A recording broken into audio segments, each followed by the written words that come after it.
Allahumma salli wa sallim wa barik ala sayyidina Muhammadinil Fatihi lima ughliqa wal khatimi lima sabaqa wan nasiril haqq bil haqqi wal hadi ila siratikal mustaqim sallallahu alaihi wa ala alihi wa ashabihi haqqa qadarihi wa miqdarihil azim.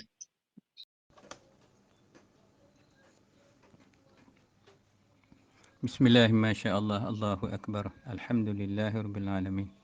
Wassalatu wassalamu ala asyrafil anbiya'i wal mursalin wa ala alihi wa sahbihi ajma'in. Allahumma salli ala sayyidina Muhammadin abdika wa rasulika nabiyil ummi wa ala alihi wa sahbihi barik wa sallim. Amma ba'd.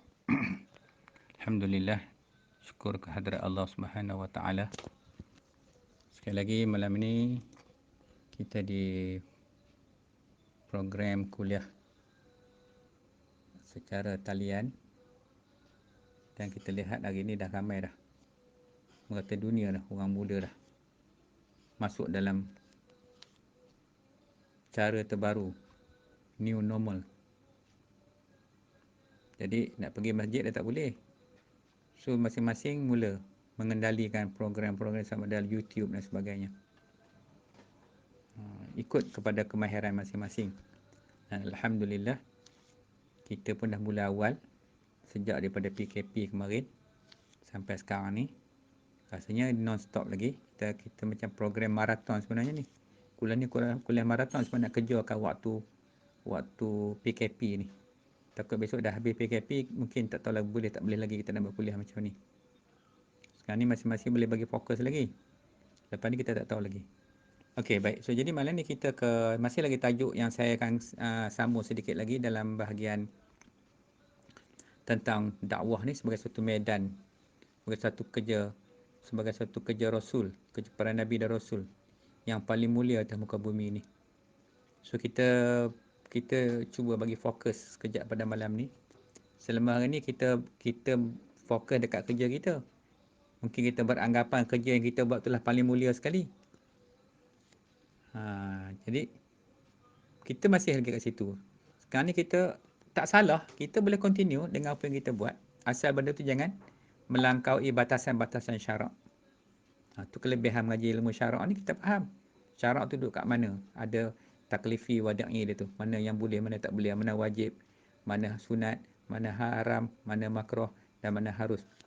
So kita decide, kita tentukan apa yang kita nak buat tu supaya kita sentiasa berada di atas landasan yang benar. So jadi sebagai tugas tanggungjawab kita untuk berdakwah, dakwah kerja Nabi. Sekarang Nabi dah wafat, maka kerja itu dipertanggungjawabkan kepada sahabat pun dah wafat. Kemudian bawa datang para ulama, para tabi'in, imam-imam mujtahid yang susun balik semua tu, sampai, dan mereka pun wafat, mereka pun sudah meninggal dunia. Dan sekarang ni yang Nabi sebut, yang tinggal setiap abad itu, setiap zaman itu, para pewaris Nabi, ulama warasatul anbiya. So, jadi waris-waris Nabi ni yang ada benih sanad dia tu, tak putus, titih benih tu turun satu, sampailah kepada kita hari ni. Melainkan orang yang tak ada benih tu, dia nak buat sendiri dia nak direct dengan Nabi, walaupun dia 1400 tahun dah, tak tahu lah dia berhubung dengan Nabi macam mana, tak tahulah, kita pun tak faham. Dia ambil hadis ni, ada sahih semua, dia ambil direct dengan Nabi, kita pun tak tahu macam mana dia berhubung. Kita ni ada ulama-ulama yang kita berhubung. So jadi kita nak masuk ke dalam dunia dakwah, suatu profession yang sangat hebat. Profession ni, profession jaminan dia syurga di akhirat nanti. Kerja kita tak tahu lagi, jamin tak jamin akhirat kita tak tahu. Kita tengok dulu apa kita nak buat lepas ni. Jadi kerja Nabi tu dah dijamin dah. Sebab tu para ulama disebut dalam Quran, dalam hadis disebut cerita tentang orang-orang yang mulia ni. Orang-orang hina pun disebut juga. Golongan-golongan yang hina, golongan yang sesat, yang derhaka kepada Allah ni dia disebutkan juga, tapi tempatnya dalam neraka. So, jadi kita nak letak di mana sekarang ni? Macam semalam saya buat perbincangan bekerja, berdakwah. Kita kerjalah apa yang kita nak buat. Dan masa yang sama, kita gunakan platform bekerja ni sebagai platform untuk kita berdakwah sekali. Sebab apa kelebihan dia, di samping kita belajar, kita dapat ilmu, dan dalam masa yang sama kita boleh deliver mesej tu, mesej yang Nabi bawa tu kepada orang-orang lain. Mudah-mudahan orang yang tak sedar diri, yang belum insaf lagi, kembali mereka balik kepada Allah dan Rasul. Itu. Dan kerja dakwah ni kena ingat, kerja dakwah ni dia tak bergaji tau. Jadi kalau siapa-siapa ingat nak berdakwah dapat duit, dia tak payah buat. Sebab dakwah kerja Nabi, kerja dengan Tuhan. Nak buat apa? Minta berapa duit sangat, berapa sen sangat, berapa kupang sangat. Sedangkan nilai yang Allah bagi itu tak sepadan dengan duit yang kita dapat atas dunia ni. Iaitu di syurga tu nanti Allah akan bayar balik kat kita. Jadi sebab tu pendakwah, kalau kita tengok para da'i ni, pendakwah ni, yang dipanggil da'i, orang yang berdakwah ni, dia tak mengharapkan laba daripada manusia. Dia buat kerja Allah. Biarlah Allah yang tentukan apa yang Allah nak bagi pada dia. Sedangkan di situ sudah ada jaminan rezeki dia. Orang berdakwah ni dia yakin dengan Allah Ta'ala. Kan? Okay, so jadi semalam kita dah bincang panjang. Rasa panjang malam. Slide pun banyak saya bagi. Jenuh nak baca. Ada yang serabut membaca, tengok Allah. Banyaknya letih nak baca ni. Baru membaca tu tak letih membuat lagi. Nak membuat, nak penyusun lagi. Cuba fikir tengok. Itulah kerja pendakwah. Sebab tu kita di sini platform ni bukan platform untuk berniaga. Hak berniaga kita dah sedia dah. Tadi siang pun kita dah sedia dah satu platform baru untuk perniagaan. Siapa-siapa yang nak terlibat dalam dunia perniagaan dan sebagainya, kita dah sedia dah platform tu. Pergi ke platform tu. Di sini kita nak fokus untuk kita mengaji. Yang nak berniaga, cari rezeki sebagainya, boleh pergi kat sana. Sana banyak peluang kita sediakan kat sana. Sebab lepas ni nanti, ini masa kita kena buat persediaan ni. Habis COVID ni, so habis dah dibuka pasaran tu, kita keluar-keluar macam rusa masuk kampung. Tengok semua pelik. Pelik belaka. Pelik lah. Dunia baru kita masuk. Tak boleh bersalam macam selalu. Tak boleh dah peluk-peluk dah. Duduk jauh-jauh. Takkan pelik. Lepas tu pergi kedai. Nak berlepak tak boleh. Beli barang balik rumah. Bayangkan macam mana suasana tu. Environment yang baru tu. Disebabkan oleh COVID ni. Allah nak tarbiah kita, nak didik kita. Supaya jangan waste your golden time at the nonsense places. So kita duduk di tempat yang elok depan ni. Jadi masa tu banyak untuk kita nak uzullah lagi. Duduk diam-diam fikir baik-baik. Tak payah buang masa untuk melepak atas jalan ke. Pergi melila, meraya, merata lah. Pelancong salah, pelancong sini lah. Bukan tak boleh melancong. Tapi kadang-kadang benda tak faedah banyak. Baik. So jadi ini yang kita nak sedang berusaha. Sebab bila kita nawaitu saja untuk mengikut jejak langkah Nabi, untuk menyeru manusia kepada Allah, satu tugas yang cukup besar, yang maha-maha besar tugas tu. Tugas Nabi, kena ingat, itu kerja Nabi. Bolehkah kita ni? Nak fikir, bolehkah kita ni? Dia bukan soal boleh tak boleh. Kamu nak buat tak nak buat, itu saja. Nak 1000 daya tak nak. Tak nak apa? Kalau nak, kalau tak nak lah. So jadi ini yang kita nak ajak balik. So kita dah buat beberapa platform, nanti kita akan pass dalam kita punya grup satu lagi tu. Kita akan masuk ke grup ni, mungkin ada yang di sini yang tak minat nak pergi, mungkin orang makan gaji. Biasalah orang makan gaji ni dia comfort kan. Lagi panjang cuti, alhamdulillah duduk kat rumah. Tapi orang berniaga, lagi panjang cuti, lagi pening kepala. Dia berniaga. Orang berniaga pasal malam, macam mana kalau kena kuarantin lagi. Tapi orang yang makan gaji ni marahlah, tengok tu melila atas jalan. Bukan, dia orang ni dah tak tahu nak buat apa, dah duduk rumah. Duit dah tak ada. Tu kadang-kadang tu ngelat habis, lari kat sana, dia pergi nak cari duit juga. Jadi yang ada duit, yang dapat gaji tiap bulan ni, please. Dalam keadaan sekarang ni kita jangan terlalu marah-marah sangat. Ada sekumpulan manusia yang memang terlalu desperate. Mereka dah sampai tak ada duit dah. Yang cukup yang dapat gaji bulanan ni lain. Tu begitu beza dia. Okey, baik. Jadi go through balik. Ni yang belakang tu saya remind balik semalam, saya baca sikit yang sebelum saya nak berhenti sini. Yang paper yang saya bagi tu, slide tu. Kita sudah menjadi wakil Tuhan. Iaitu wakil Tuhan mengimarahkan bumi ini. Memakmurkan bumi ini, mengimarah dengan menegakkan akan syariat Allah SWT. Sebab kita ditabal sebagai Al-Khalifatullah. Tapi tak semua orang yang akan mendapat darjat itu selagi dia tak duduk di dalam tugas Nabi dan Rasul ni. Kalau dia terkeluar daripada landasan tu, dia bukan dari ahli al-khalifah ni. Jadi khalifah Allah bukan senang. Dia kena ikut syarat-syarat apa yang daripada Nabi dan Rasul yang ada pada ulama tu. Walaupun sikit kita buat, dapat kat situ juga. Sikit pun dapat. Niat kita dah ada kat situ. Jadi kemudian nak mengikut jejak langkah para Nabi dan Rasul, menyeru manusia kepada Allah. Diseru apa? Amar ma'ruf, nahi munkar. Menyeru kepada kebaikan dan mencegah kepada yang munkar. Itu saja kerja kita nak buat. Kemudian, nak menyempurnakan tugas sebagai khairul ummah. Khairul ummah. Kemudian nak pastikan kita ni menambahkan ilmu-ilmu Islam. Kerana di situ kita akan diajar macam mana tentang perkara-perkara yang tak nampak. Yang dikatakan perkara yang mencari bagi adat. Bukan kita benda yang pelik-pelik akan berlaku kat kita. Yalah, bila kita mengajar manusia tu kita tak terfikir kadang-kadang. Kadang kita cakap dengan orang tu, macam mana aku boleh cakap tadi yang kita rasa pelik. Bila kita niat tu elok, Allah bagi ilham kat kita tu. Lepas tu bila kita mengaji, kita akan keluar dari kejahilan. Daripada orang jahil kepada orang yang berilmu. Walaupun bukan alim. Tapi nak jadi pakih tak kot. Tapi sekurang-kurangnya pekah. Sekurang-kurangnya faham apa ilmu asas. Dasar ilmu. Kita dah mengaji pekah ni.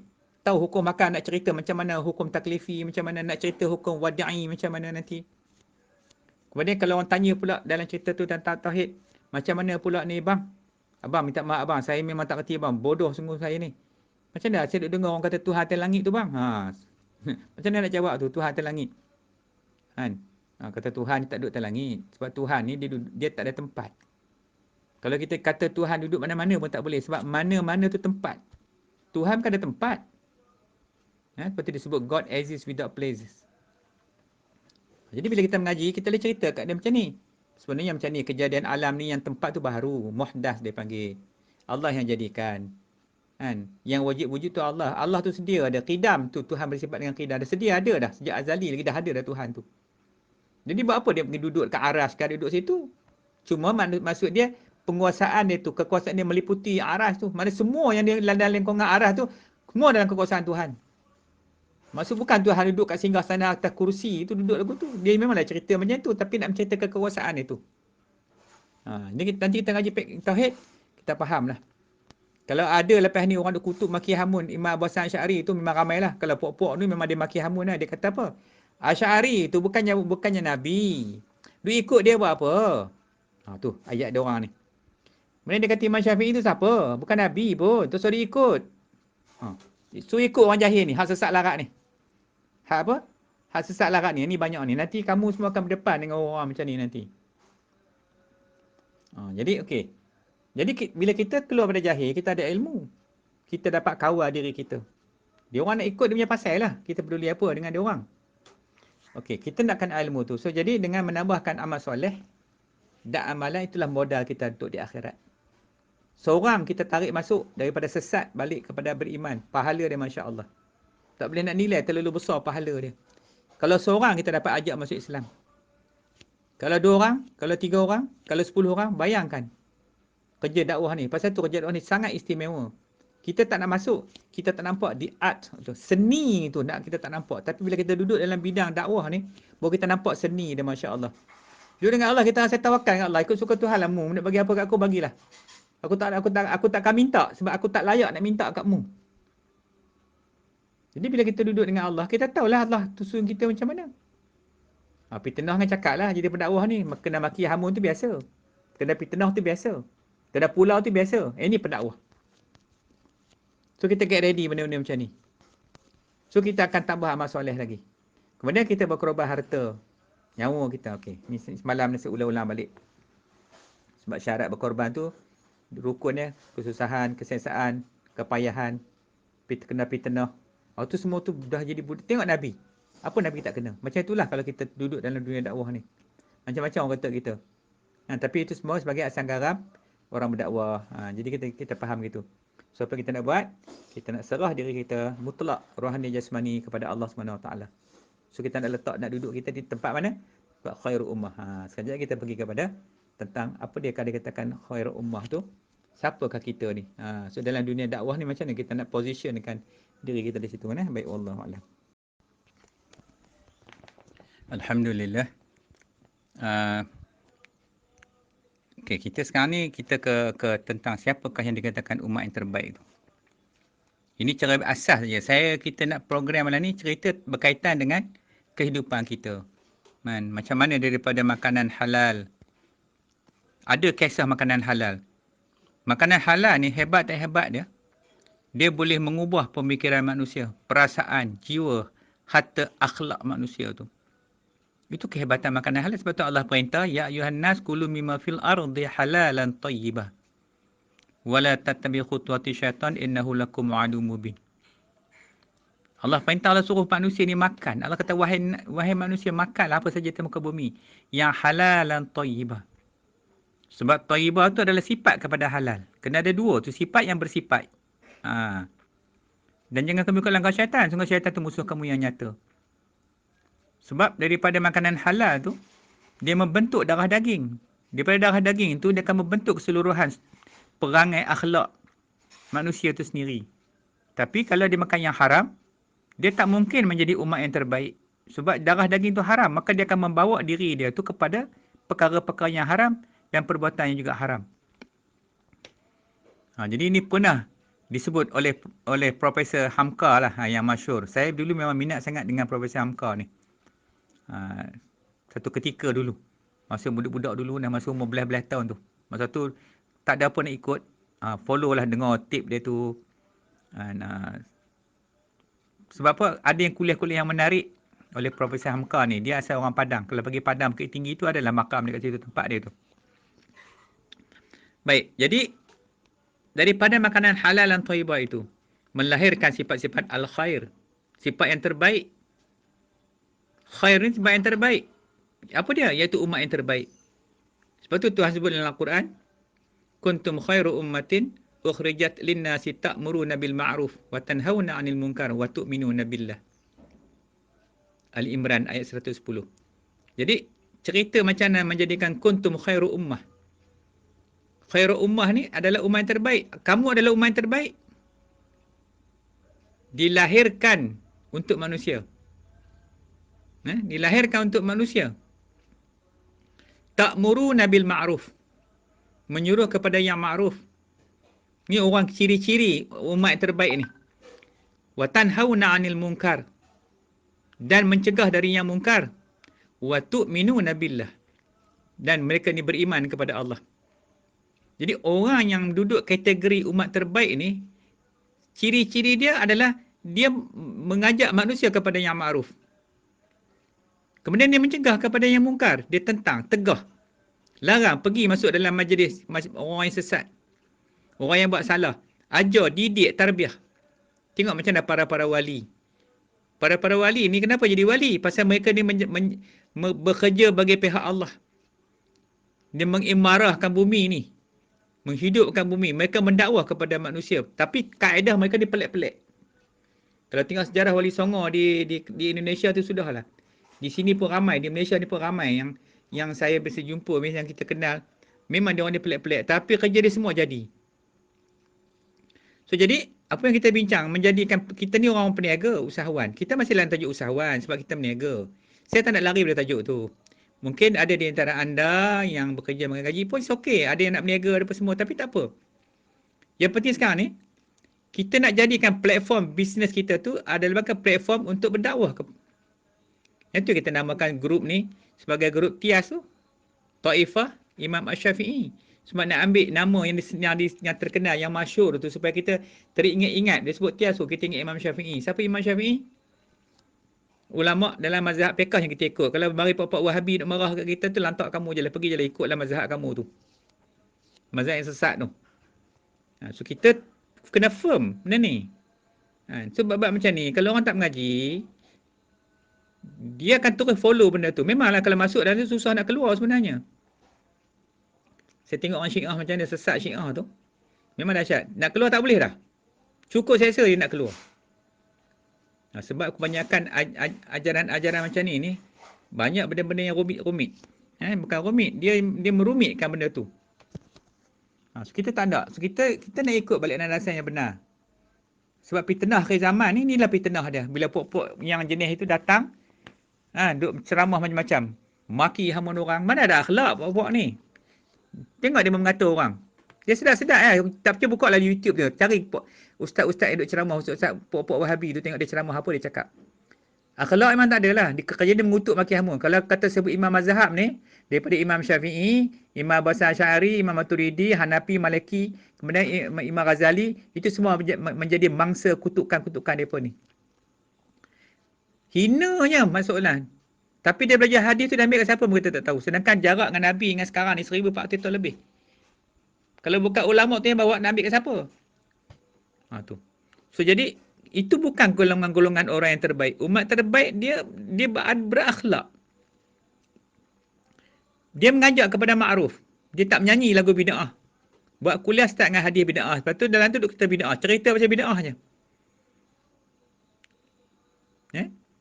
Jadi kita forget it about that. Cuma saya kena sebut benda ni. Pasal benda ni, bila kita buat program macam ni, kuliah macam ni, dia akan ada je. Musuh-musuh tu akan masuk. Dia akan sanggah apa kita cakap. Kan? So, pada saya tak kisah dah masak dah. Dah faham sangat dah. Bukan kita baru hidup. Kan? Dulu pernah jadi benda-benda yang berlaku ni banyak sangat dalam kehidupan kita. So jadi bila sebut ta'muruna bil ma'ruf tu, kita bukan nak mencegah orang yang buat benda ma'ruf. Hidup bising tentang benda-benda kecil-kecil tu nak buat apa? Tahlil lah, kunut lah, talqin lah. Sekarang ni persoalan kita dengan dunia sekarang ni, persoalan akidah yang paling dahsyat sekali. Akidah yang dah terpesong. Pegangan dah tak ada dah sekarang ni. Kan? Walaupun cerita tentang Quran, tapi dah lari dah pegang akidah tu. Cerita tentang fiqh tapi lepas ke lain. Cerita tentang tasuh lagi lah. Soalan tasuh ni tak wujud. So jadi, bila kita faham ciri-ciri umat yang terbaik ini, iaitu umat yang terbaik yang dilahirkan untuk manusia ni, Allah kata, yang menyuruh kepada yang ma'ruf dan mencegah dari yang mungkar dan beriman kepada Allah. Kita tengoklah ada 2-3 orang sekarang ni heboh dalam Facebook. Ustaz-ustaz bergaduh sama-sama ustaz. Ada yang menyokong Abid Liu tu, ada yang tak sokong Abid Liu. Dia tu baru dah masuk Islam tapi kerja dia tu orang Melayu, ustaz Melayu tak boleh nak challenge dia. Kan? Bakat maki hamun dia macam-macam orang buat. Kesianlah ke dia. Asal dia siapa? Dia bukan orang Melayu. Dia asal dulu bukan orang Islam. Dia masuk Islam. Tengok macam ni dia orang buat. Betul tak boleh. Kita jangan downgrade orang. Jangan hina orang. Kita tanya diri kita. Boleh challenge tak Abid Liu tu? Berapa orang dah diislamkan orang? Dia bukan takat jadi pendakwah. Dia jadi pemberi agama. Dia bawa manusia masuk kepada Islam. Yang ustaz duk ceramah deras-deras ni, bumbang-bumbang ni, berapa orang dia masuk Islam ke orang? Tanya tengok. Kira duk tuduh orang macam-macam. Tapi dia tak mampu. Itu kelebihan manusia yang Allah takdirkan untuk menjadi umat terbaik dia. Kemudian dia mencegah yang mungkar. Segala kemungkaran dia cegah. Tapi cara berlemah lembut. Ada yang keras, ada yang berlemah lembut. Tak semua lemah lembut. Tak boleh juga. Ada yang kena cegah dengan kekerasan. Macam ajaran Syiah yang sesat apa semua. Tekan kita nak cegah dengan lembut. Kena tangkapnya. Kemudian, dan beriman kepada Allah. Wa tu'minuna billah. Beriman kepada Allah. Percaya kepada Allah. Ini ciri-ciri antara ciri-ciri disebut sebagai khairul ummah. So kita kena mengaji bab macam ni. Tidak kita nak letak kita kat mana. Kalau kita tak nak duduk di bahagian sini tentang khairul ummah, besok Allah akan musnahkan kita, Allah akan lantik umat yang baru, umat lain pula. Dah kita tak nak. Kan? Kita tak nak duduk dalam kategori ini. Kita nak duduk kategori mana? Cuba jawab soalan saya. Kalau tak nak duduk kat sini, nak duduk kat mana? Tu yang kita nak ajar ilmu ni daripada asas bawah tu.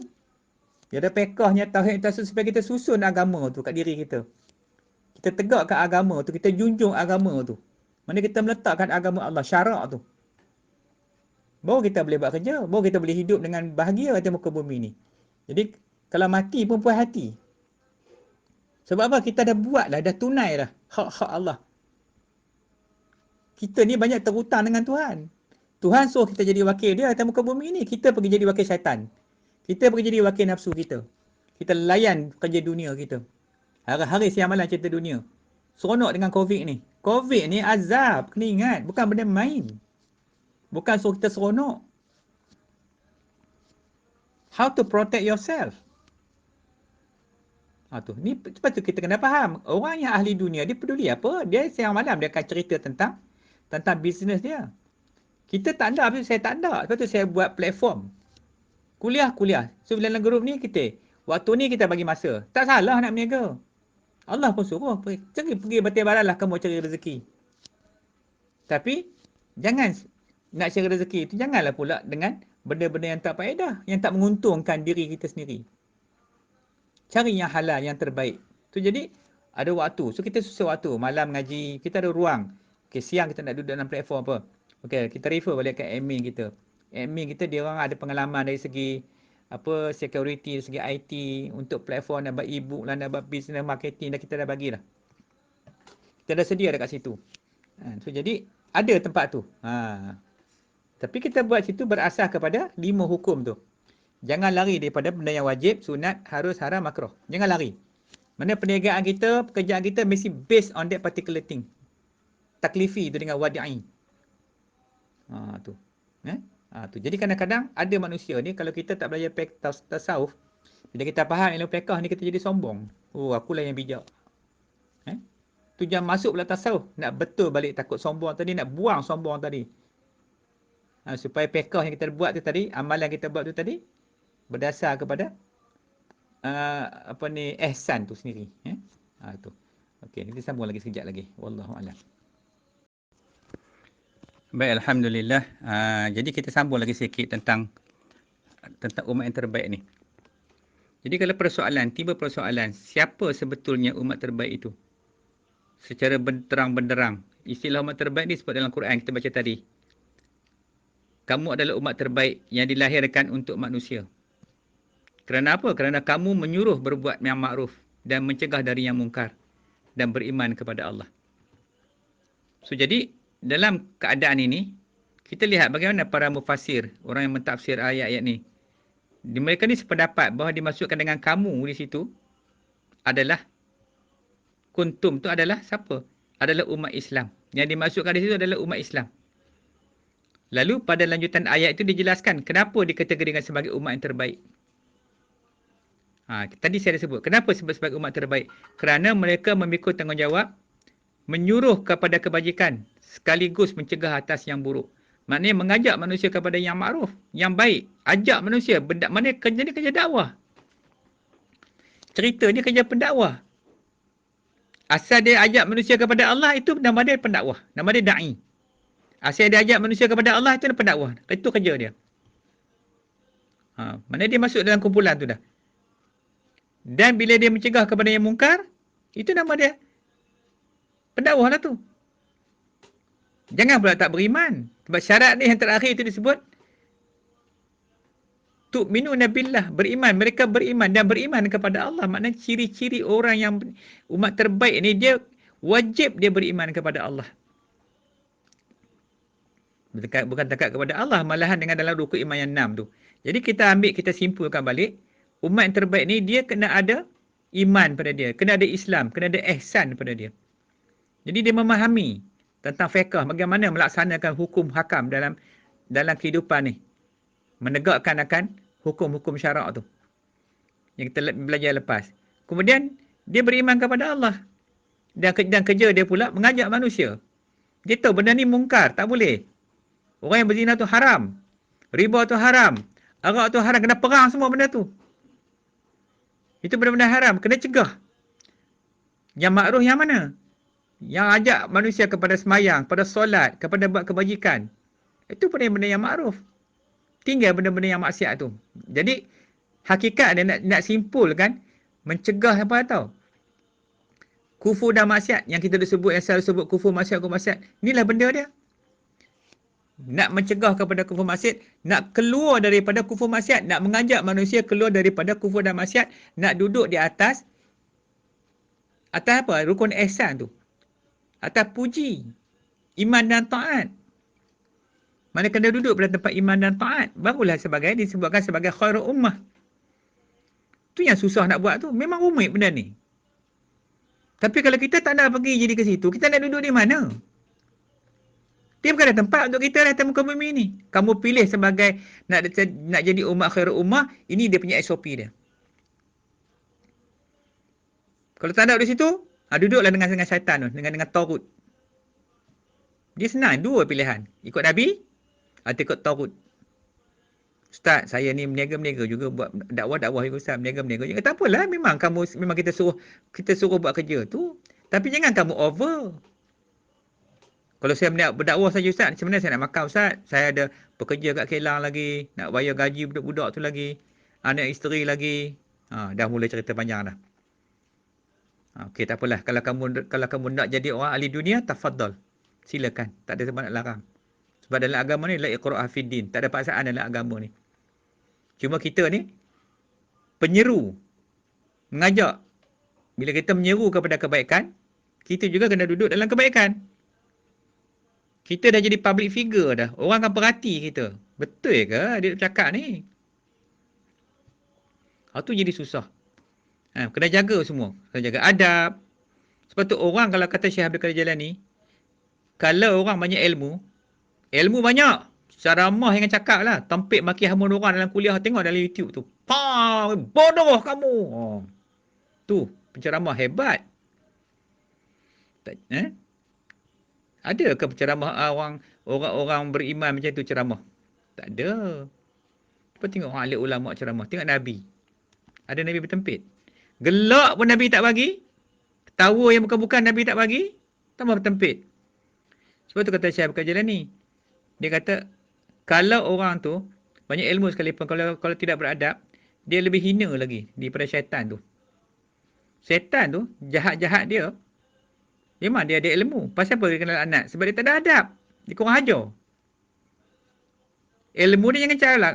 Ilmu dia kita tak boleh nak challenge. Sebab tu dia rasuk kita tengok sampai sekarang ni.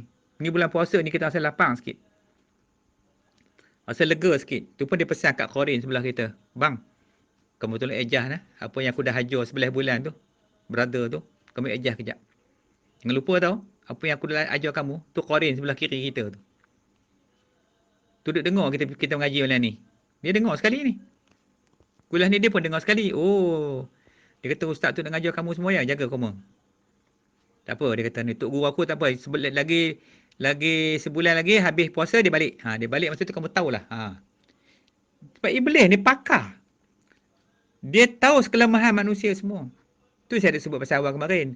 Kita kalau tak ada guru, kalau tak ada guru mursyid, sesat dah, hancur kita di bawahnya. Nak lawan Iblis macam mana? Nak harap zikir kita nak zikir kita. Dalam zikir kita duk zikir dia tipu kita. Tu punya jahat tak jahatnya. Dah kita tak nampak dia. Lepas tu dia ustaz pula jampi. Saya dah Islam dah jin tu. Tenang nak Islam jin. Kamu ingat Islam jin tu macam mana yang kamu nak Islam tu? Nabi macam Nuh nak buat dengan jin ni. Syekh Abdul Qadir Jailani yang hebat ulama tu pun. Dia Nuh dengan jin puak-puak jin ni. Bukan kederat dia tak kuat. Jin ni kena ingat dia dulu sebelum kita merintah bumi ni. Jin adalah khalifah yang memerintah bumi ni. Kena ingat dia dah faham dah. Dia dah tahu dah. Selok belok macam mana nak jadi khalifah tu. Tapi dia pun jenis degil. Melawan Tuhan. Gaduh. Maka Allah tarik balik pangkat khalifah tu. Tu yang Allah kata kat malaikat tu. Bila Allah kata, inni ja'ali fil ardi khalifah. Aku nak jadi Adam sebagai khalifah. Malaikat mula petikai dah. Apakah engkau Tuhan kami nak jadikan orang yang membuat kerosakan di muka bumi ni? Tuhan kata, kamu diam. Aku tahu apa yang kamu tak tahu. Saya macam itu. Jin tu. Dan jin tu masih ada sampai sekarang ni. Dan jin juga diperintahkan untuk beribadat. Seperti mana kita juga beribadat. Ni yang benda yang kita nak kena fikir. So, jadi, siapakah orang yang menjadi khairul ummah? Sebagai umat terbaik, iaitu mereka yang ada tanggungjawab. Kita ada responsibility kita. Bukan sekadar CSR. Kita cakap bahasa lah ni CSR. Corporate Social Responsibility. Tetapi kita kena ingat, kita sebagai wakil Allah. Sebagai wakil Allah, kita kena bertanggungjawab untuk membawa balik manusia kepada Allah dan mencegah kemungkaran. Itu kerja kita. Kalau dah tahu kita kekurangan, kita cepat-cepat mengaji. Kita cepat-cepat masuk dalam bidang ni. Memanglah, bang, kalau tengok berapa orang je yang nak buat kerja ni, orang tak ada. Orang lebih sayang nafsu tu, nafsu nak layan nafsu dia, nak pergi makan angin, weekend. Pendakwah ni weekend dah duk kena mengadap manusia lain. Kita pula weekend bawa anak bini berjalan sana tiap minggu. Seronok. Eh? Okey. So jadi jika anda melepasi tanggungjawab itu, maka terlepaslah sebutan sebagai umat yang terbaik. Jadi untuk memelihara sebutan sebagai umat terbaik, umat Islam apa kena buat? Kena berusaha menyelamatkan misi menegakkan amar makruf nahi munkar ni. Yang secara popular sekarang ni disebut sebagai dakwah. Itulah tujuan dakwah sebenarnya. Tujuan dakwah tu nak mengajak manusia kepada yang ma'ruf. Tak ada benda lain. Itu dah benda. Apa kita bincang tentang masalah syarak ni? Dia 3 bahagiannya. Pertama, perintah. Yang kedua, larangan Tuhan. Yang ketiga, harus. Perintah ada 2 bahagian, wajib dengan sunat. Itu perintah kena buat. Kemudian, larangan dia apa? Yang haram dengan yang makruh. Yang ketiganya harus. Boleh pilih. 3 benda tu je kita nak kena buat. Yang jadi kita ni dia serabut lebih ni. Dah kali, kita leka, kita ambil dunia tu. Tinggallah akhirat. Mana kerja dakwah kita? Soal orang ni ikut tak ikut, tu nombor 2. Nabi Nuh sendiri, Nabi, apa jadi kat bini dia dengan anak dia? Mati dalam kufur sebab degil. Enggan nak ikut dia. Bila banjir tu datang, panjat atas gunung, dah tenggelam gunung.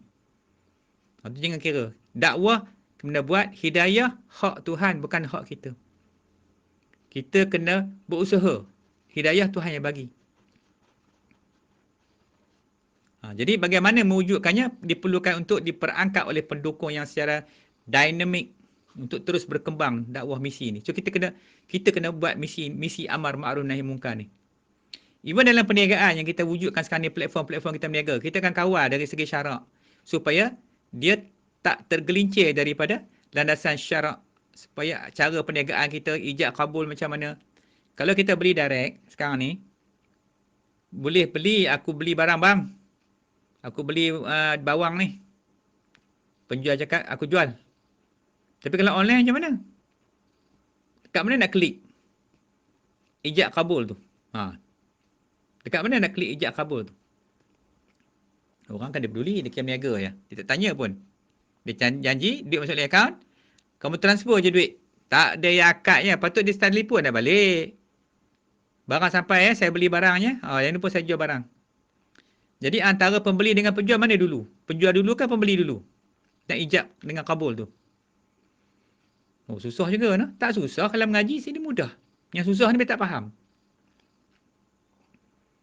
Jadi kemudian, pada zaman Nabi misalnya kita lihat, dakwah dapat dilaksanakan sejalan dengan kenyataan kebudayaan masyarakatnya. Nabi beserta para sahabatnya datang dari satu pintu yang satu menuju ke pintu yang lain, lalu mengajak secara perlahan dan damai, sehingga masuk Islam dan sejumlah orang yang kemudian menjadi sahabat Nabi. Nabi dakwah pelan-pelan gitu masa itulah, pas ke awal ketika Islam bermula di Mekah tu. Lepas tu bila pindah ke Madinah, maka semakin terang. Dan sekarang ni lagi terang yang kita buat tu. So sekarang ni bagi kita hari ni, dalam perniagaan, pekerjaan kita kerja, meniaga. Tapi dalam masa sama, kita hidupkan misi amar ma'ruf nahi munkar ni. Semua orang kena buat supaya kita dapat duduk di bawah yang Allah sebut khairul ummah. Kalau tidak, tak duduklah tempat situ, maka duduklah tempat lain. Na'udzubillah. Wallahu a'lam. Alhamdulillah. Sekali lagi kita lihat bagaimana sahabat masuk Islam dengan cara dan gaya yang amat hebat. Abu Bakar contohnya kita lihat. Abu Bakar As-Siddiq dikenal sebagai seorang yang pertama menyatakan diri masuk Islam setelah isteri Nabi Khadijah. Seorang saudagar Uthman bin Affan juga masuk Islam dengan caranya sendiri. Lalu Umar bin Khattab yang terkenal dengan seorang pemberani juga masuk Islam dengan cara dan gayanya yang khas dan menakjubkan. Jadi kesemua sahabat Rasulullah kita tengok, mereka masuk Islam dengan cara yang berbeza-beza, yang tidak sama.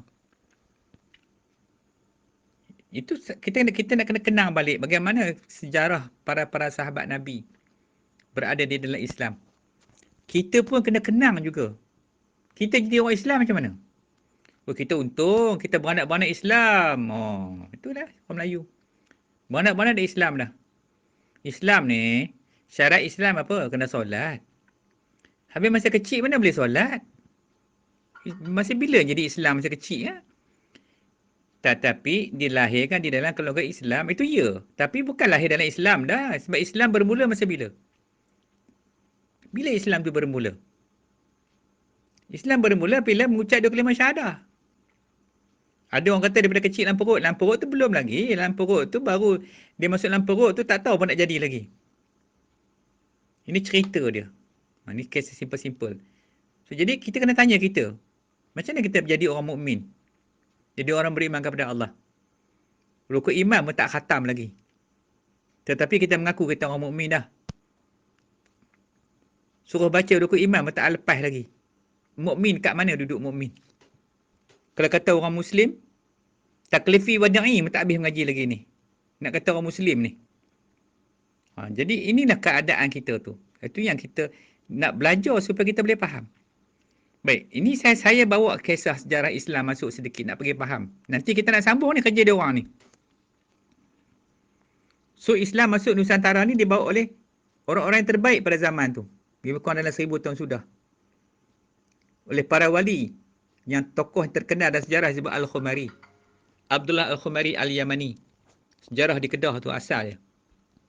Kita macam mana dia mengislamkan apa nama ni Merung Mahawangsa. Masa tu. Panjang sejarah dia. Boleh search dalam internet ada cerita-cerita dia tu. Tentang Al-Khumari ni. Dan kubur dia pada kat atas tu. Di Gunung Jerai tu boleh pergi tengok sana. Ini antara sejarah seorang ulama Yaman yang bawa Islam. Masa tu dia panggil Qadah. Qadah tua tu sampai ke Bangkok masa tu. Masa tu cerita sejarah lama. Itu Nusantara. Kemudian di Indonesia lahirnya Wali Songo lebih kurang 200 tahun tak silap saya lepas Al-Khumari ni. Kemudian yang ulama-ulama kemudian tu Syekh Ahmad Al-Fatani yang orang Melayu Jawi pertama yang menjadi mufti di Mekah. Dia ni tok guru pada Tok Kenali. Kemudian disambung oleh Tok Kenali. Tok Kenali dia dekat kita dah. Dia lebih kurang dalam 3-4 generasi. Di Terengganu Tok Kupaluh. Kemudian yang masa tu di Fatani juga, Syekh Al-Fatani yang masyhur tulisan buku-buku kitab-kitab yang kita mengaji bab solat sebagainya tu. Ulama-ulama ni lah yang menulisnya kitab-kitab tu. Jadi di Terengganu pula banyak kita lihat. Siapa dia lagi? Tok Pulau Manih yang penulis kitab hikam. Kemudian di Penang di Kepala Batas Abdullah Fahim. Tu ulama-ulama Melayu yang kita lihat yang promote, yang berdakwah kepada umat ni. Di Kedah pun ramailah kita lihat. Tuan Husin salah seorangnya yang masyhur tu. Banyak sangat kalau kita nak bincang ulama-ulama ni. Semua ulama ni adalah ulama ahli sunnah wal jamaah. Tu sampai baru-baru ni 10-20 tahun ni itu yang jadi isu yang kalang kabut tu. Marilah pok-pok mana tak tahu timbul, muncul kat mana pun tak tahu, mengaku inilah Islam sebenar yang dia orang nak bawa ni. Yang duk seragah orang hari ni. Kata orang tu, kata orang ni. Kalau nama saya ni ada, nama saya dia kutuk habis dalam teramah tu. Tu. Jadi, itu passion dia. So, kita kena faham sejarah. Sejarah Islam masuk ke sini kena faham. Siapa yang bawa? Di Afrika siapa yang bawa? Di Spain, di belah Europe siapa yang bawa? Dia ada. Orang-orang ni kita baca sejarah dia balik. Semua pak-pak wali yang bawa. Bukan orang biasa. Pasal mereka ni yang menanggung bebanan khalifah Allah tu. Nak sebarkan agama tu. Jadi dengan penuh akomodasinya mereka memperkenalkan Islam dari satu pintu ke pintu sehingga Islam menjadi agama peribumi yang kuat melekat pada sistem kehidupan masyarakat. Mereka mendakwah sebenarnya kalau kita lihat diikut budaya. Sebab tu para wali ni contohnya di Indonesia tu dengan Wali Songo tu dengan budaya dia. Dia tengok orang belaga naik berlumba berjudi dengan naik khabar. Maka dia masuk dalam permainan tu. Dia masuk ada cara dia, bukan dia nak berjudi. Dia nak matikan perjudian dengan khabar tu. Akhir sekali, selepas orang pakai ikut dia, dia mahu mesti dia menang. Dia mesti dia menang. Tu. Lagi orang tanya dia, macam mana tuan buat macam ni? Okey, mari ikut ke rumah aku. Sampai ke rumah dia tarbiah. Tu dakwah mereka. Sebab tu para wali dengan tekun, mereka ni menyapa setiap warna kebudayaan yang dimiliki masyarakat yang dihadapinya. Termasuk digunakan tradisi wayang kulit untuk menyebarkan agama. Dan mereka berjaya. Dia manipulate balik apa yang orang-orang tu minat. Nak ubah agama tu. Itulah yang berlaku. Kemudian hampir 1000 tahun Islam dikembang oleh para ulama ahli sunnah wal jamaah, dan kini itulah munculnya kumpulan neo muhaddisin yang menentang para ulama ahlillah ini. Dan mereka ni mencaci. Kononnya mereka lah pembaharu agama ni. Yang sekarang ni. Ramai sangat sekarang ni. Tu tengok bawa pahaman macam-macam. Tu. So ini yang kita nak belajar sikit nak memperkenalkan, nak belajar sejarah. Nanti kalau pening-pening kita rujuk balik tengok sejarah macam mana bermulanya Islam di Nusantara ni. Siapa yang bawa asal dekat 1000 tahun dah. Yang bertapak di Nusantara ni kan. Baik, Allah alam. Alhamdulillah. Kita akan bincang pula di era internet. Sekarang ni kita berada di era alam maya. Semua maya. Kemudian kita jangan mimpilah kalau kejayaan gemilang yang dilalui para wali itu dapat diulang untuk menghadapi masyarakat zaman ni. Zaman ni teruk, memang fitnah. Zaman ni zaman fitnah. Kita ni sedang berada zaman fitnah. Fitnah ni tak larat nak tengok. Kalau buka internet tu, fitnah saja-saja hari-hari. Dengan fake newsnya macam-macam. Itu yang kerajaan tu tangkap ni macam orang tu. Senang sangat. Duduk ujung jari. Dapat je news, tekan. Tak kira benda tu salah ke betul ke palsu ke. So, jadi zaman kini telah berubah. Dan warna kebudayaannya pun ikut berubah secara signifikan. Jelas kita nampak. Ketika ini, secara kacamata lah kita lihat, mata kasar kita, media baru sedang menguasai dunia. Media baru. Tetapi sekarang ni, ada lagi normal baru. Ada lagi yang baru. Ini masa saya tulis ni, belum ada lagi normal. Sekarang ni kita dah masuk satu lagi. Kehidupan ala baru. Bukan sebelum ni. Jadi media baru, dulu paper. Sebenarnya surat khabar dah tak laku. Jadi bagaimana kita nak berdakwah di era media baru ni? Apakah kita nak follow juga cara lama? Sebenarnya perkembangan internet yang menjadi salah satu ciri abad ini tanpa banyak disedari oleh para da'i. Dululah sebelum ni. Tapi lah ni nampak dah mula dah. Da'i ni dah mula dah. Dah meneroka dunia internet ni dengan YouTube-nya. Dengan dipanggil Google TV ke. Pada pembentukan masyarakat. Ini community virtual. Yang ni sebuah community secara bebas dan bebas yang berinteraksi dalam dunia cyberspace. Dulu kita mengaji, kalau dalam masjid tu ada 30 orang tu je. Sekarang ni kita duduk satu Malaysia. Satu Asia ni mengaji malam ni. Tekan je sekejap lagi, semua sampai. Semua orang akan dapat. So kita kena nak guna tak guna aplikasi ni. Kemudian kita tadi dah bincang pada awal tadi. Dalam dunia perniagaan yang kita ceburi sekarang ni, kita nak wujudkan satu lagi, iaitu dakwah online. Mewujudkan tim dakwah online. Kita kena susun. Kita kena didik masyarakat. Walaupun tak boleh depan, walaupun terkurung, tapi kita punya internet tidak terkurung. Dia bebas di luar sana. Inilah dia masyarakat dakwah baru yang kita kena fikir. Yang kita kena pertimbangkan ketika dunia dah menjadi satu dunia baru lepas ni. Jadi inilah juga sasaran kita, amar ma'ruf, nahi mungkar. So kita kena berdakwah di samping mencegah kemungkaran melalui media-media macam ni. Nak buat macam mana? Kita duduk dalam dunia hari ni. Kita nak nafi tak boleh. Walaupun dulu ada sekolah pondok, ustaz sekolah pondok, tok guru sekolah pondok pun kena duduk macam ni juga. Kalau tidak, dia ketinggalan habis. Jadi dakwah di atas mimbar, kini sudah bukan zamannya lagi. Di atas mimbar, macam khutbah Jumaat tu, mimbar.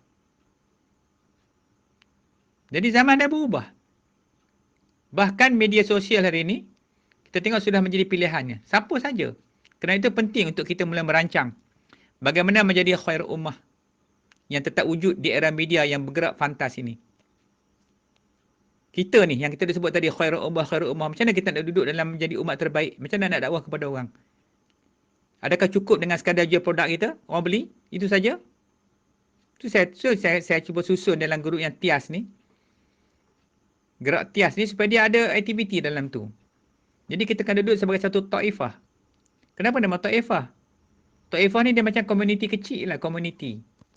Kalau banding dengan apa? Dengan jamaah ni besar. So dia taifah. Yang kecil tapi berkualiti. Kita ada everything dekat sini. Contohnya macam ni. Macam mana kita nak generate income supaya duit kita tak mengalir keluar? Adalah seorang dalam jemaah kita ni, dalam grup ni, ngaji ni, TIAS ni. Dia buat sos. Contoh sos. Kita ada grup ni ada berapa orang? Katalah 500 orang lah, lebih kurang. Tak campur lagi yang luar-luar sana. So kita iklan. Ahli kita dalam ni, dia mengusahakan sos cili. Contoh. Kita minta ahli-ahli ni buat purchasing daripada dia. Okay, 500 orang tu 500 orang beli. Beli order dengan dia. Tiba-tiba, bila order kan, bisnes dia pun naik. Itu contoh.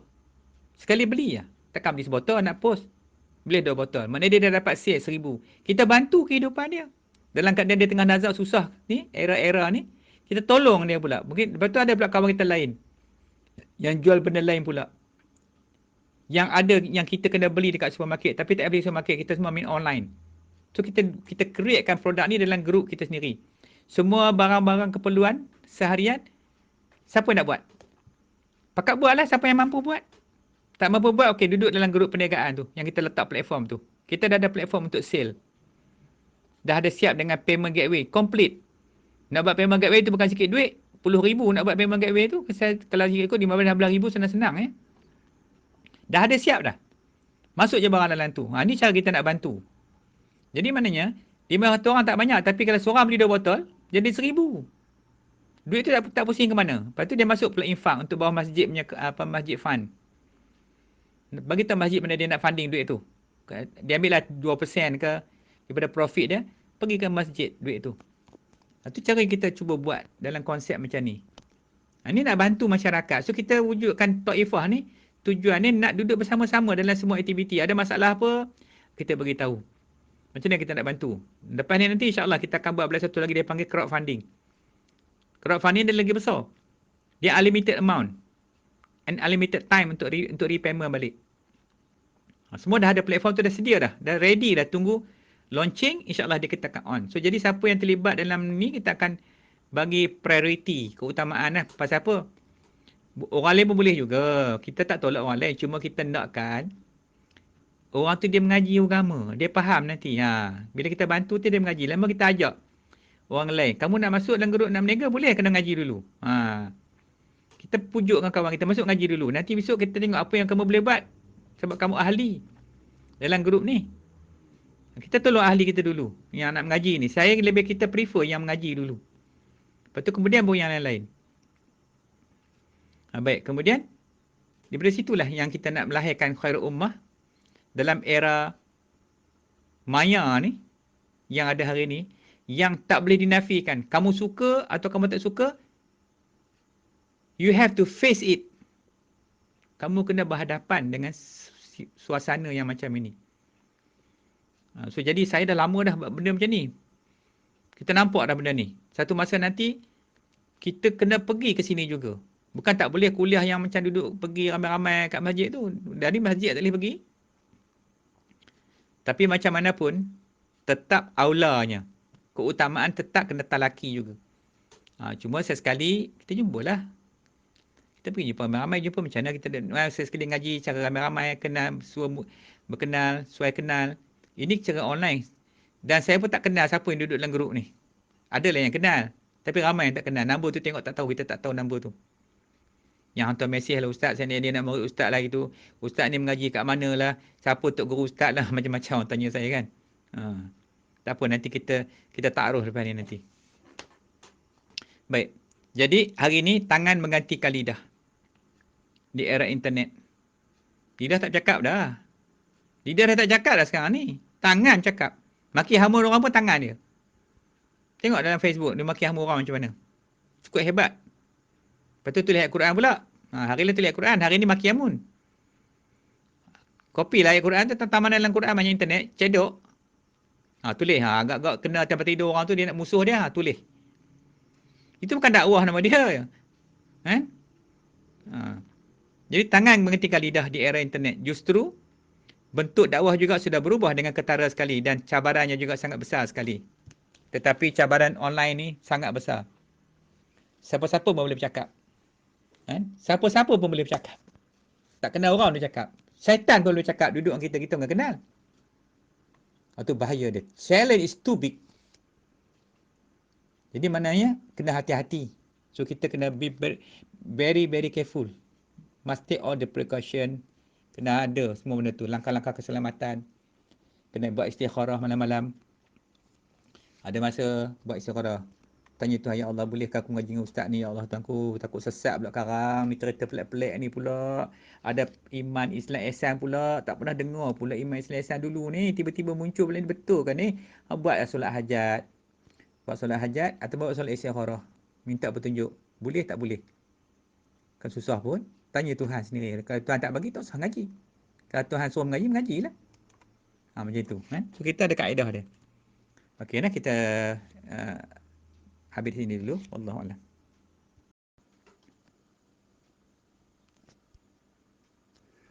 Baik, alhamdulillah, rasanya slide ni yang last malam ni sebelum kita berhenti.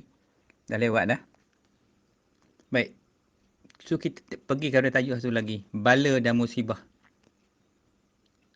Hari ni kita tengok kan. Ini kita bercakap masa saya tulis slide ni tak tahu lagi, tapi sekarang ni dah sampai dah. Bala dan musibah yang Allah hantar kat kita, COVID-19. Bukan kita je kena. Satu dunia kena. Teruk tak teruk je. Ada tempat tak ada langsung kematian macam Vietnam. Katanya dia minum teh dengan lemonnya. Lemon tea. Tu. Jadi ada yang kena tapi tak ada kematian. Ada juga. Macam-macam. Ada yang cakap pandai. Itu yang teruk sekali. Jadi kita tengoklah apa yang berlaku yang Allah bagi. Baik. Jadi kenapa bala datang menimpa kat kita orang Melayu? Sebab kita degil. Degil tinggalkan agama. Nisbah yang mengajak manusia balik kepada yang mengajak manusia kepada amar ma'ruf nahi munkar tu tak ramai. Tak ramai sebab tu mudah kenal. Masuk LHB yang kenal, tapi cuba masuk 1,000 orang macam tu. 1,000 orang macam Abid Liu tu, tak kenal Abid Liu dah. Tak kenal siapa dia Firdaus Wong dah. Tak kenal siapa dia Ustaz Ravi dah sebagainya.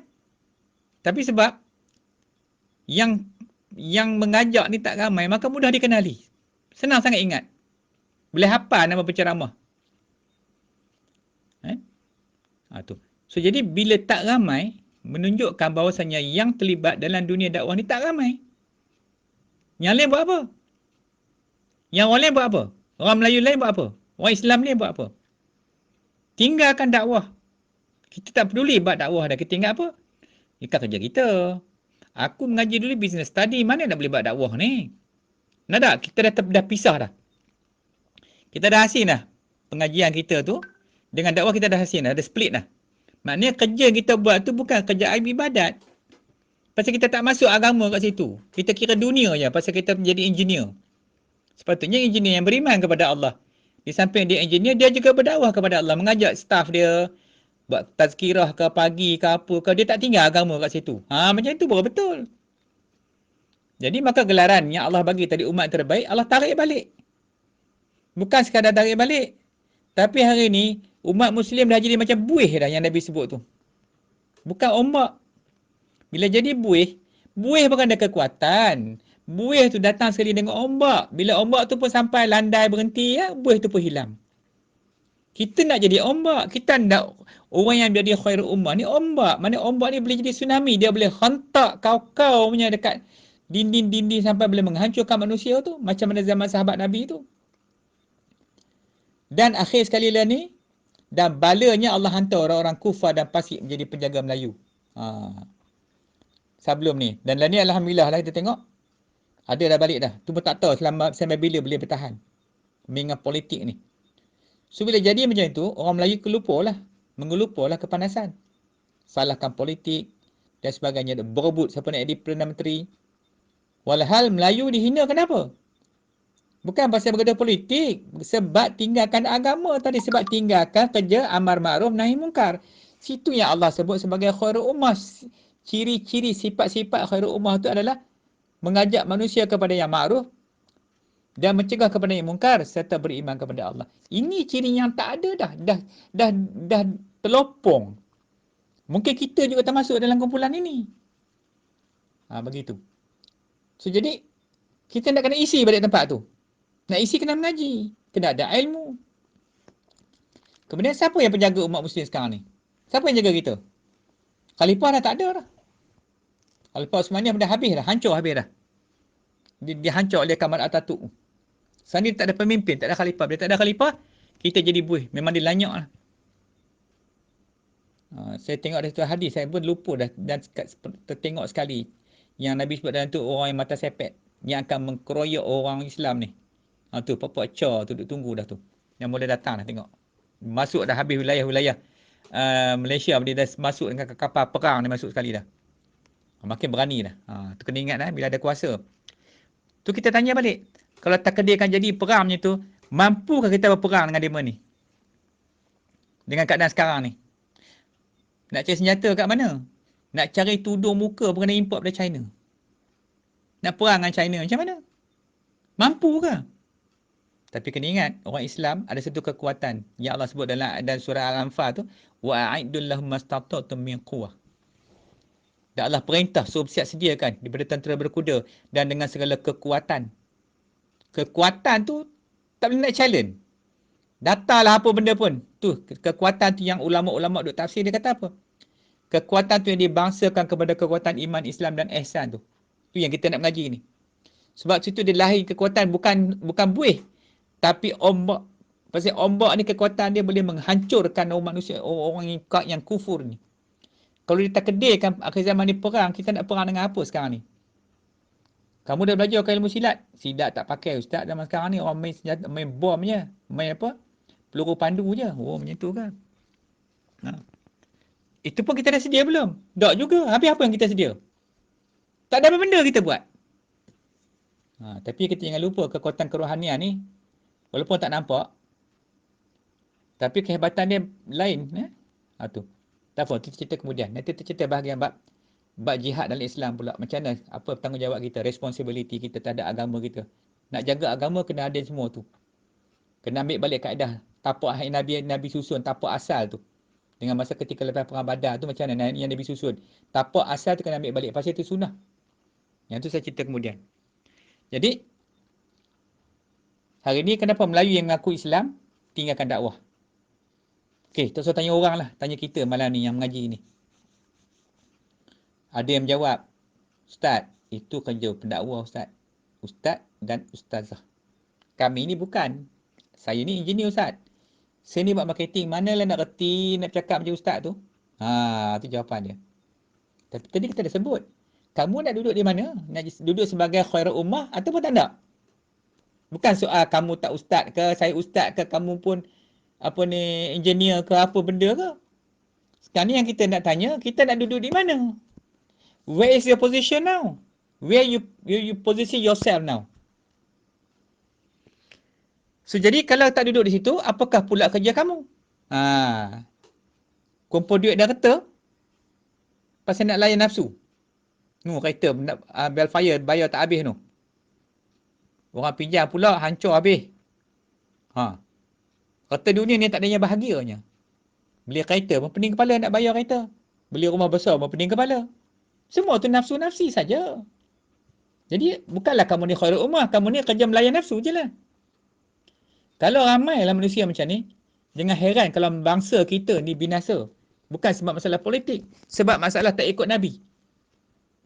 Kita ikut lain pada Nabi. Melayu ni, dia sangat setia, sangat taat kalau ikut orang barat ni. Biar dia jadi hamba, tak apa. Yes sir, yes sir. Sikit-sikit, yes sir. Ikut saja. Nabi tak nak ikut. Kolak lah. Pakai serban, jubah. Malas pakai apa itu. Tak profesional langsung. Macam itu. pandang rendah. Baik. Kemudian, itulah kisah ringkas malam ni yang kita boleh kongsi. Saya sekadar nak remind saja. Marah pun tidak, menyuruh pun tidak, apa pun tidak. Tapi remind kita duduk dalam dunia dakwah ni, inilah tugas kita. Soal orang dengar tak suka ke, benci ke apa itu, dah jadi normal. Memang macam itu. Dunia dakwah ni bukan semua orang suka pun. Sebab ada setengah orang dia duduk dalam grup ni, dia nak ngaji benda lain. Tapi dia tak suka dengar benda dakwah ni. Dia nak ilmu macam tu je. Tu saya tanya tadi. Kalau tak duduk tempat khairul ummah, nak duduk di mana? So, jadi marilah kita minta Allah angkatkan bala dan musibah ni. Yang mana kita mulakan balik. Kita berazam untuk memulakan balik dakwah amar ma'ruf nahi munkar ni. Sama-sama dengan bangsa Melayu yang mulia. Bangsa Melayu ni mulia nah, hebat. Tapi kalau salah buat, hancur habis. So jangan jadikan pelbagai alasan dunia untuk lari dari dakwah ini. Kerana nanti Allah akan tanya kita tentang kerja mulia ini di akhirat nanti. So begitulah untuk malam ni. Secara ringkas-ringkas ni. Itu pun panjang sangat. Ada lagi, saya rasa saya tangguh dulu. Tajuk ni bukan apa, nak bagi semangat, nak bina balik kita mengaji ni. Kenapa? Sebab nak menjadi pendakwah. Akhir sekali kita akan duduk dalam dunia dakwah, dalam bidang dakwah, nak mengajak manusia balik kepada Allah dan Rasul. Sebab itu kerja Nabi, itulah kerja yang paling mulia, sangat-sangat mulia daripada apa kerja yang kita buat. So setakat malam ni saya minta maaf, billahi taufiq wa hidayah. Assalamualaikum warahmatullahi taala wabarakatuh.